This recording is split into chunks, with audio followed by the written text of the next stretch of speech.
100 में सूर, सहस में काना, 1.25 लाख में ऐंचकताना। ऐंचकताना कौन है भैया? अष्टावक्र जी महाराज अपने माँ के गर्भ में थे और इनके पिता महर्षि कहोड वेद पाठ कर रहे थे, तो वेद पाठ में एक स्वर गलत लगा दिया। वो आप पेट से ही बोल पड़े, पिताजी आपने उदात्त स्वर की जगह अनुदात्त लगा दिया, ठीक स्वर लगाइए, ठीक पाठ कीजिए, क्योंकि वेद में स्वर के अनुसार समास होता है, समास के अनुसार अर्थ होता है, और गलत स्वर लगने से तो अर्थ ही बदल जाएगा। अरे अभी तो पेट में ही है और पेट में से ही बोलने लग गया, बाहर आएगा तो हम गरीब बोलती बंद कर देगा। बालक बहुत टेढ़ी मेढ़ी बातें करता जा, मैं श्राप देता हूँ, 8 जगह से टेढ़ा हो जा। 8 जगह से टेढ़े हो गए। और उस समय वरुण लोक में वरुण देवता एक यज्ञ करना चाहते थे। उस यज्ञ में ब्राह्मणों के चयन की, योग्य ब्राह्मण यज्ञ में पहुँचे, इसके चयन की सेवा विदेहराज राजर्षि जनक जी को सौंपी गई, क्योंकि जनक जी महान ब्रह्म विद्या के आचार्य हैं, वो परीक्षण करेंगे। तो जनक जी के यहाँ जनक जी ने कहा ब्राह्मणों की परीक्षा करना बड़ा कठिन काम है, अपराध ज़्यादा बनते हैं, साधु ब्राह्मण की परीक्षा नहीं करनी चाहिए। हम सहयोग तो किसी का कर सकते हैं, पर मुख्य रूप से हम ही परीक्षा लें वो ठीक नहीं।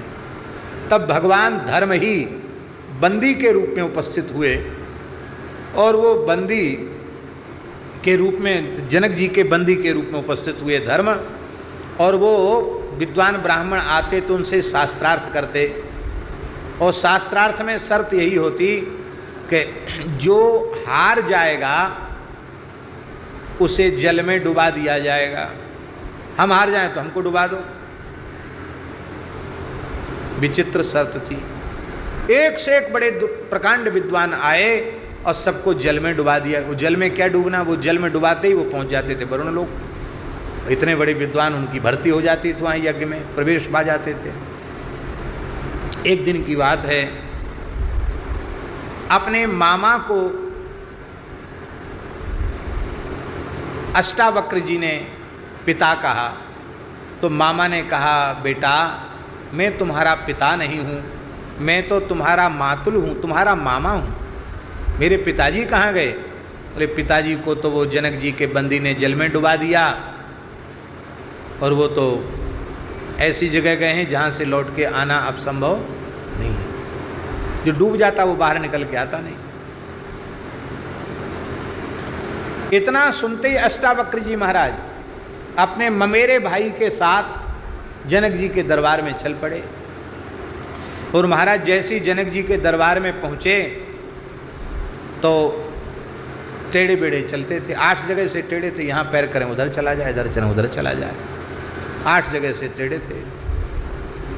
तो बालक थे, अवस्था छोटी ही थी अष्टावक्र जी की।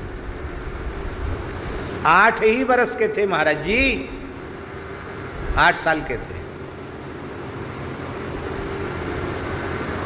जैसे ही इनको चलते देख करके जनक जी में के दरबार में विद्वानों की सभा थी, वो सब के सब हंसने लग गए।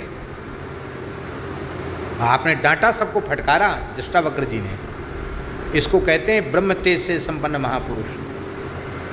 उन्होंने कहा रे हम तो बड़े आह्लाद पूर्वक, प्रसन्नता पूर्वक यहाँ आए थे कि ये जनक जी की सभा है, ब्रह्म ज्ञानियों की सभा होगी, पर इस सभा में तो सब चमड़ी की ओर देखने वाले चर्मकार ही बैठे हुए हैं। इसमें लगता है कोई ब्राह्मण नहीं है, इसमें लगता है कोई ब्रह्मज्ञानी नहीं है, सबके सब चर्मकार बैठे हैं। सन्नाटा छा गया। एक छोटे बालक ने सबको ऐसा बोल दिया। बोले आप दुर्विनीत लगते हैं, आपने गुरुजनों की सेवा नहीं की लगता है, आपने इतने वयोवृद्ध ऋषियों को, ब्राह्मणों को ऐसा बोल दिया, आपने पूरी सभा को ऐसा बोल दिया। आपने कहा आपको बोध होना चाहिए, ब्राह्मणों में जो ज्ञान में श्रेष्ठ है, तप में श्रेष्ठ है, वही श्रेष्ठ माना जाता है। क्षत्रियों में जिसमें बल अधिक है वह श्रेष्ठ माना जाता है। वैश्यों में धन जिसके पास अधिक है वह श्रेष्ठ माना जाता है। और चतुर्थ वर्ण के लोगों में आयु जिसकी अधिक है वो श्रेष्ठ माना जाता है। आप आयु के कारण कैसे अपने को श्रेष्ठ प्रमाणित कर सकते हो? ये पैमाना आप लोगों का नहीं है। मैं बालक हूँ, लेकिन मैं ब्रह्म ज्ञान से संपन्न हूँ। हमारे दिव्य ज्ञान पर तुम्हारी दृष्टि नहीं गई, हमारे टेढ़े बेढ़े शरीर पर दृष्टि गई, तो तुम्हारी दृष्टि हड्डी चमड़े तक सीमित रह गई। इसलिए मैंने ऐसा शब्द कहा। आप लोगों को बुरा लगा हो उसके लिए हम क्षमा प्रार्थी हैं। किस लिए आए हैं आप? बोले सुना है आपका बंदी बहुत विद्वान है, उसे शास्त्रार्थ करने आए।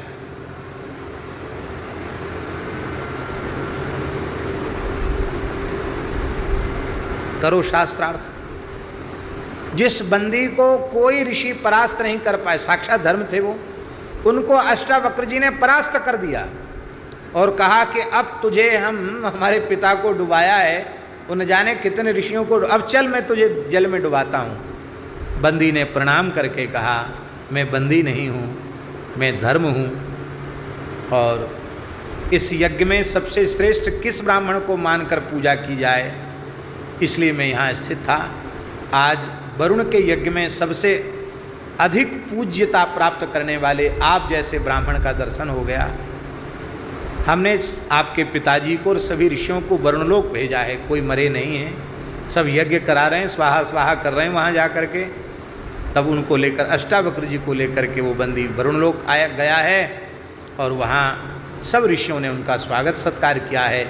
और इस धरती के सर्वोत्कृष्ट ऋषि के रूप में वरुण देव ने आपका पूजन किया है। और एक समंगा नाम का तीर्थ है, उस तीर्थ में कहोड ऋषि ने कहा बेटा इसमें स्नान करो। जैसे ही उन्होंने स्नान किया है, स्नान करते ही पिता का शाप दूर हो गया है और अष्टावक्र जी की सारी टेढ़ बेढ़ चली गई। वो बिल्कुल सुंदर तो थे ही, खूब और सुंदर हो गए, उनके शरीर की टेढ़ बेढ़ सब समाप्त हो गई। तो 100 में सूर, सहस में काना, 1.25 लाख में ऐचक ताना। हाँ, 100 में सूर, सहस में काना। शुक्राचार्य जी बोले हमारे जैसे लाखों विद्वान भी अष्टावक्र जी की बराबरी नहीं कर सकते।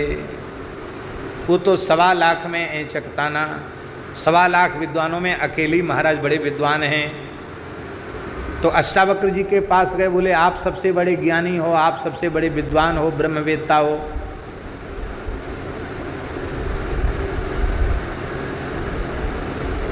ऐचक ताना कही पुकार, मैं कंजा से मानी हार।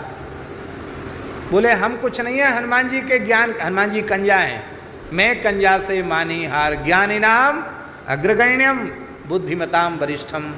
हनुमान जी से कहा मैं कंजा से मानी हार। हम तो हनुमान जी से पिंगल नयन, हमने हनुमान जी से हार मांग ली। अब हनुमान जी के पास गए, तो महाराज आप तो आप ही हो, आपसे बड़ा कौन है? बोले नहीं नहीं, हमारी झूठी बड़ाई मत करो। क्यों? बोले कंजा उसका तावेदार, जाकी छाती उगे न बार। हम तो उसके तावेदार हैं, गुलाम हैं, सेवक हैं, जिसकी छाती में बार उगता ही नहीं है। क्यों नहीं उगता? देखो 18-20 साल की उम्र होती है तब छाती में थोड़े बाल काले काले आते हैं, उम्र बढ़ती है। और हमारे रघुनाथ जी की उम्र सदा 15 वर्ष की ही रहती है, हैं? 16 वर्षों में रामो राजीव लोचना। 15 साल के रघुनाथ जी हैं, उनके तो छाती में बार उगते। बच्चों के कहाँ छाती में बार आते हैं? जवान हो जाता तो छाती में बार आते हैं। तो हनुमान जी बोले हम कुछ नहीं है, हम तो कंजा उसका तावेदार, जाकी छाती उगे न बार। हम तो रघुनाथ जी के चरण सेवक हैं, जिनकी छाती में कभी बाल उगता नहीं, जिनके कभी दाढ़ी मूछ आती ही नहीं है।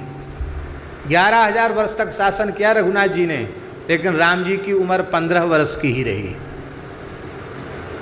इससे ज़्यादा उम्र बढ़ी नहीं राम जी की।